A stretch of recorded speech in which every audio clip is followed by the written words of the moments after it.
സങ്കീർത്തനങ്ങൾ അദ്ധ്യായം 38. യഹോവേ, ക്രോധത്തോടെ എന്നെ ശിക്ഷിക്കരുതേ, ഉഗ്രനീരസത്തോടെ എന്നെ ദണ്ഡിപ്പിക്കുമരുതേ.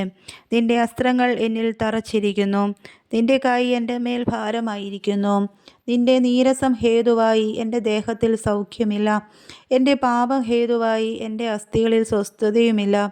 എൻ്റെ അകൃത്യങ്ങൾ എൻ്റെ തലയ്ക്ക് മീതെ കവിഞ്ഞിരിക്കുന്നു, ഭാരമുള്ള ചുമടുപോലെ അവ എനിക്ക് അതിഘനമായിരിക്കുന്നു.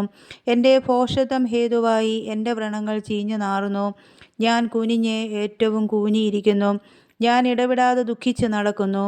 എൻ്റെ അരയിൽ വരൾച്ച നിറഞ്ഞിരിക്കുന്നു, എൻ്റെ ദേഹത്തിൽ സൗഖ്യമില്ല. ഞാൻ ക്ഷീണിച്ച് അത്യന്തം തകർന്നിരിക്കുന്നു, എൻ്റെ ഹൃദയത്തിലെ ഞരക്കം നിമിത്തം ഞാൻ അലറുന്നു.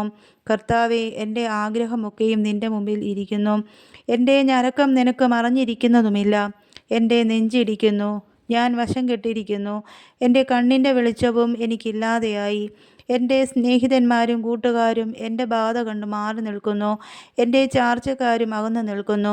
എനിക്ക് പ്രാണഹാനി വരുത്തുവാൻ നോക്കുന്നവർ കെണിവയ്ക്കുന്നു, എനിക്ക് അനർത്ഥം അന്വേഷിക്കുന്നവർ വേണ്ടാതനം സംസാരിക്കുന്നു.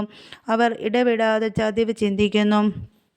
എങ്കിലും ഞാൻ ചെകിടനെ പോലെ കേൾക്കാതെ ഇരുന്നു, വായ് തുറക്കാതെ ഊമനെ പോലെ ആയിരുന്നു.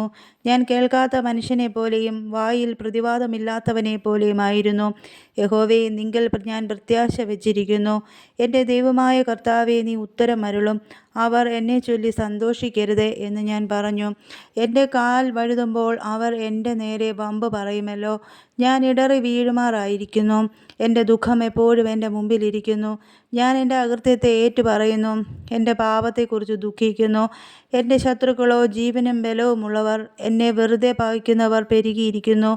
ഞാൻ നന്മ പിന്തുടരുകയാൽ അവർ എനിക്ക് വിരോധികളായി, നന്മയ്ക്ക് പകരം തിന്മ ചെയ്യുന്നു.